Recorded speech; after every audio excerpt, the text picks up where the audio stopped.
Chers Jamil, Shalom Uvracho Beshem Hashem Naaseh V'Natzliach. Nous sommes aujourd'hui le mercredi 7 du mois de février, déjà le Kafret du mois de Shvat, shiur acheté pour l'élévation de l'âme de son papa Cyril Matzliach peut-être, Prosper Ben Shlomo.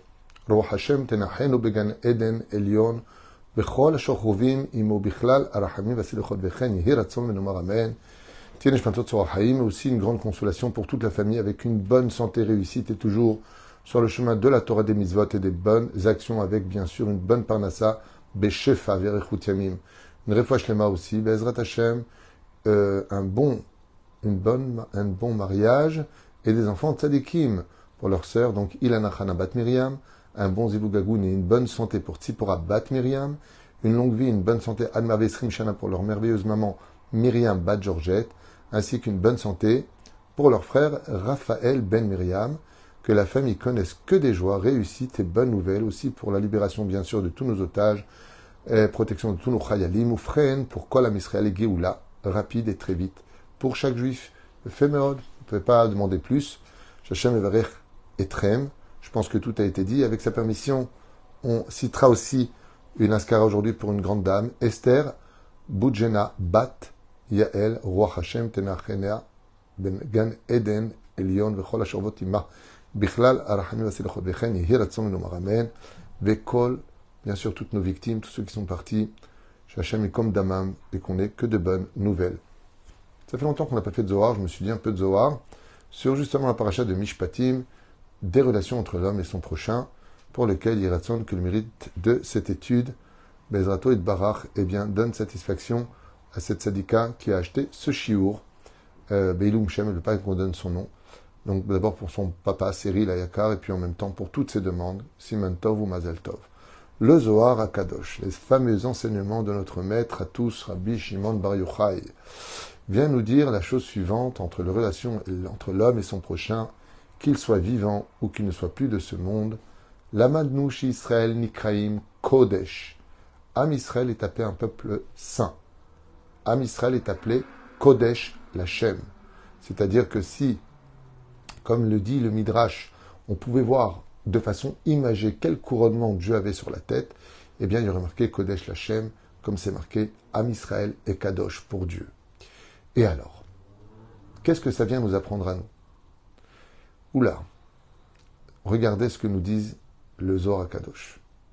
Mishum Shem Kodesh, étant donné que Am Israël est un peuple saint, Asur Beshum Panim Va Ofen, il sera strictement interdit, sous peine de grave punition, à un homme d'appeler son ami Beshem Bizayon, de dénigrer, de donner un surnom, de maudire ou de dire quoi que ce soit de mal sur un autre juif. Sauf si, bien sûr, il s'agit d'un grand Torah qui, lui, connaît parfaitement ce que je suis en train de dire et qui sait que, par contre, ça ne s'adresse pas à lui parce qu'il a dépassé certaines limites que la Torah nous demande de ne pas laisser dépasser. Mais quoi qu'il advienne, Assur Ladan Likro Lechavero Beshem Bizayon. En aucun cas, nous n'avons pas le droit de dénigrer, de descendre ou d'appeler son prochain avec un nom qui le descendrait, un nom réprobateur, négatif ou péjoratif. Velo lechanot shem chavero. Et à plus forte raison de ne pas l'appeler comme cela. L'imbécile, l'idiot, celui qui comprend rien, le zéro. Hashem Ishmor. Ve'on sho gadol, dit Rabbi Shimon Bar Yochai. Ne t'étonne pas après de voir que ta propre vie risque de dégrader dans la maladie, de dégrader autour de toi. Pourquoi? Parce que tout comme un père n'aimerait pas qu'on dise du mal de ses enfants, de quel droit t'es-tu permis de parler d'un autre juif qui est aussi le fils d'Hachem, même s'il s'est mal comporté, dit le Zohar Kadosh? Car toi tu as fait un tikkun. Lui le paiera, car tout mal se paye. Mais cela ne te donne pas le droit de le descendre. Ve'onsho gadol. V'chol sheken bedvarim acherim lamadnu. Il y a plus forte raison d'autres éléments duquel nous avons appris Katouv, Netzor, Shonera, Era. Retiens ta langue de parler du mal. Maoumera. Qu'est-ce qu'on appelle retire ta langue de parler du mal? Ou Kibishvil la Shonara, à cause de ton lachonara de dire des vérités négatives et péjoratives sur ton prochain qui est juif, mahalot yordot laolam. Les maladies descendent dans ce monde, chez la personne et dans la famille. Pourquoi? Parce que ta bouche ouvre du mauvais côté les choses. Le fait de dire du mal, de parler du mal, de prononcer du mal. Sache que tu n'amènes que des malheurs, parce que Dieu a dit que ce peuple était kadosh. Ne dis pas de mal de ce peuple. J'ai même plus que ça encore.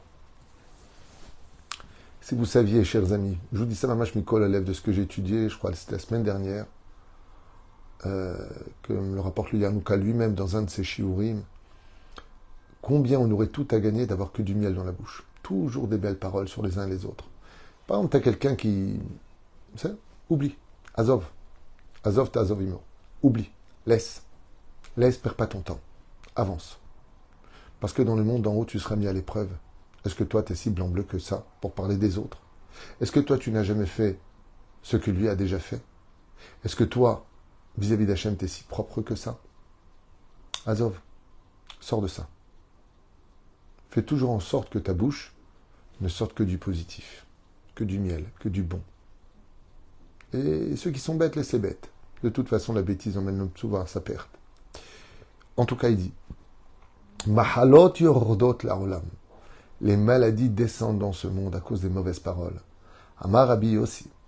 Rabbi Yossi, il dit Kol mi shekore lechavero beshem she'en bo. Tout celui qui appelle son prochain par un nom qui n'est pas le sien, mais qui est péjoratif, umvazeoto, ou pire encore, qui le dénigre, hu nitpas alma she'en bo. Il sera attrapé sur place, même de ce qui n'est pas chez lui. Non seulement cet homme vient de tout perdre, mais il sera même lui-même accusé de choses qu'il n'aurait pas forcément commis. Donc on parle apparemment qu'il a pris les péchés de l'autre. Shamar Rabbi Chia, Amar Rabbi Chizkia. Rabbi Chia et Rabbi Chizkia ont dit Kol mi shekore lechavero racha, comme par exemple, tout celui qui appelle son prochain racha, moridin oto legeinam, qu'il sache que le jour de sa mort, comme il a appelé un autre juif racha, le Zohar Kadosh nous dit cet homme-là, à peine quitté le corps, on le descend en Geinam.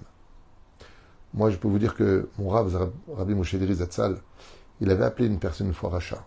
Aval Bemet, c'est un Racha. Mais quand on s'appellera Rabbi Moshe Deri, on pourra le dire.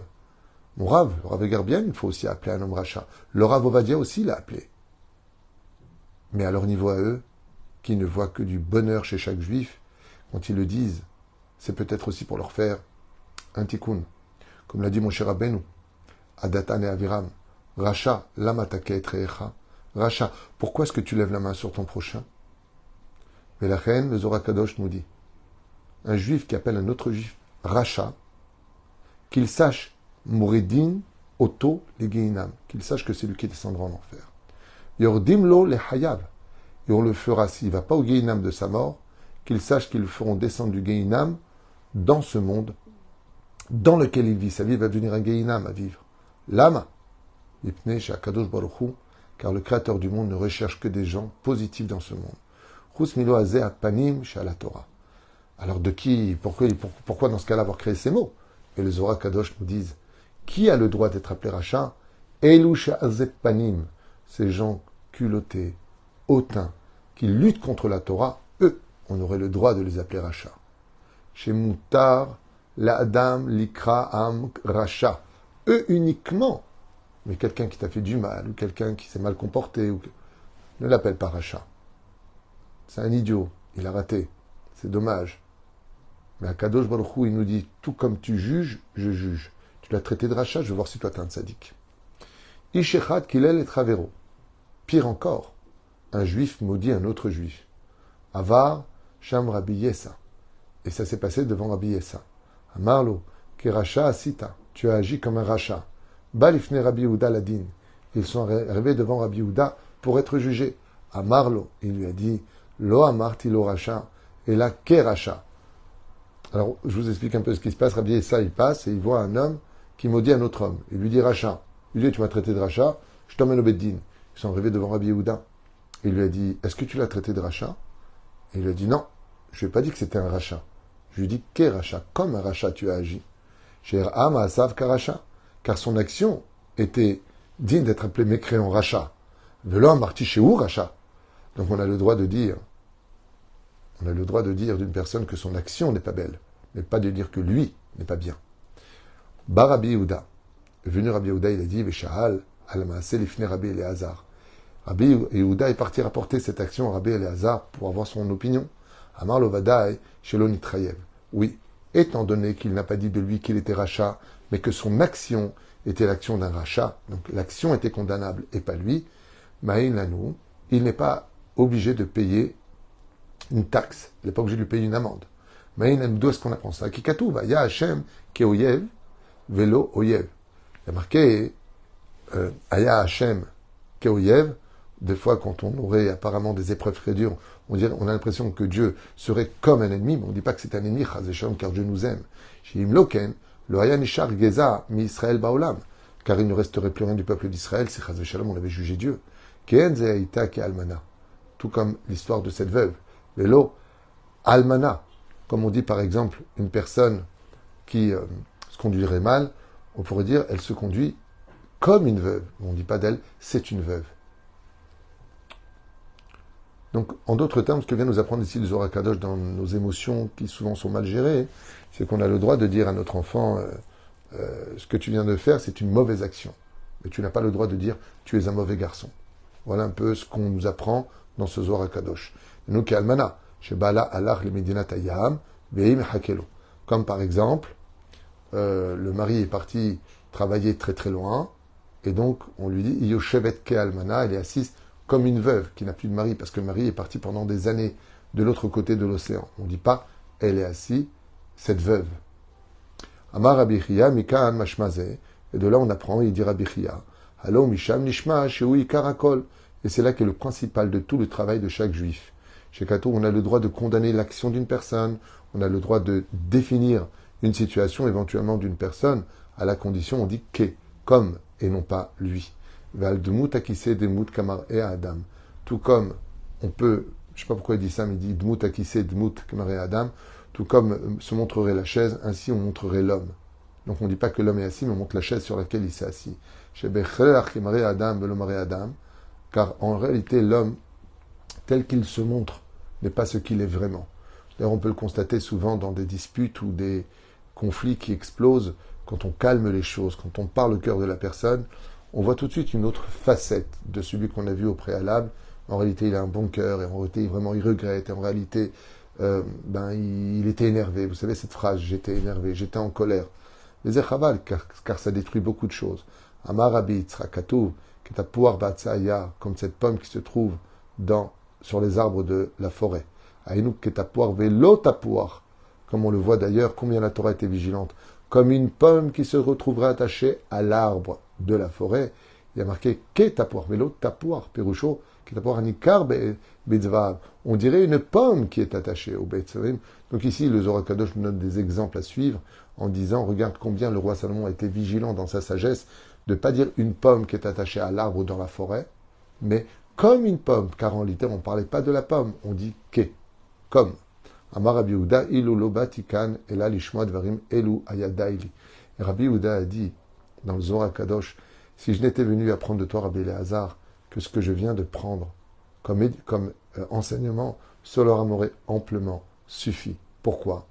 Car malheureusement, à cause de nos émotions, de notre colère et de notre façon de voir les choses, on condamne tout de suite, on donne des noms tout de suite, très souvent péjoratifs, avec des choses qui, en fin de compte, comme le dit le Zohar, tu fais descendre des maladies, tu peux perdre ta parnassa, tu descends au Gehinam, tu perds ton monde futur. La Gemara nous dit dans Baba Metzia Nunchet Amud Bet, Kol Mechane Travero, tout celui qui donne un surnom, lo alenu velo alechem, péjoratif à son prochain, descend au Gehinam et ne remonte plus. Mais pourquoi tu lui as donné ce nom? J'étais énervé, il m'a énervé. Donc la reine Bezrat Hashem, mieux vaut dire, faites attention à comme son action est. On a le droit de condamner une action, éventuellement, si on a toutes les données pour cela. Mais on n'a pas le droit de condamner la personne elle-même. Pourquoi? Parce que le Talmud nous dit Quand une personne fait une faute, ruach shtut nichnas bo, c'est un esprit d'imbécilité qui a pénétré, parce que lui en lui-même, il n'est pas vraiment mauvais. Peut-être à part les PN. D'ailleurs, hier j'avais dans mon bureau un couple pour un shalom baït, et quand la femme s'énerve, elle dit à son mari, tu n'es qu'un PN, un manipulateur pervers narcissique. Alors je lui dis, fais attention, parce que le fait de le dire non-stop, ça peut le rendre comme ceci ou comme cela. Mais je te pose la question maintenant qu'on discute. Est-ce que vraiment c'est un PN? Et elle m'a dit, non. Alors pourquoi tu lui dis? Pour faire du mal. Sache que de faire du mal à une personne se paye au centuple pour celui qui l'a sorti. Mes chers amis, j'aimerais vraiment finir avec cette phrase qui est tellement importante. Quand ta bouche ne sort que de belles paroles tout le temps, et que tu contrôles tes émotions, de ne pas insulter, de ne pas crier, de ne pas, sache qu'après quand tu pries, ça monte directement devant Hachem, même seul. Même seul. Pourquoi? Parce que une bouche propre, Dieu s'y installe. Une bouche sale, Dieu le fuit. La reine fait toujours en sorte que ta bouche soit une référence pour les bonnes choses de ce monde. Et ainsi donc, ne viendront à tes oreilles que de bonnes nouvelles. Car traduire les choses du bon côté crée une vérité dans la réalité que tu vis de façon positive. Comme l'a dit Rabbi Akiva quand est venu le père Orkanos, en lui disant, quand je n'ai pas payé tes 3 années de labeur, qu'est-ce que tu as dit de moi? Il lui a dit, j'ai pensé que ceci et que cela, que du bien. Il lui a dit, je te jure devant l'Éternel que tout ce que tu as pensé n'était autre que la réalité. Est-ce que c'est parce qu'il a jugé les kafsrout que c'est créé la réalité, ou est-ce qu'il a défini la réalité parce qu'il avait une bonne bouche? La réponse est simple. Si tu veux vraiment beaucoup de résultats dans ta vie, positif, fais attention à ce que tu sors de ta bouche, parce qu'on a vu ici, Mahalot yordot laolam. Les maladies, elles descendent dans ce monde. On peut le comprendre facilement. Quand une personne dit du mal des uns et des autres, et qu'après il est malade, et qu'il souffre, qu'est-ce qu'il fait? Il prie le ciel avec sa bouche, et il demande d'être pris en pitié. Et oui. Ainsi donc Dieu lui dit en retour, si tu avais parlé bien des uns et des autres, tu ne serais pas en train de me demander maintenant de te soigner, en demandant ma miséricorde, car ta bouche n'en a pas eu, alors pourquoi je t'écouterais? Bien parler, c'est tout gagner. Kol tuv v'leitraot.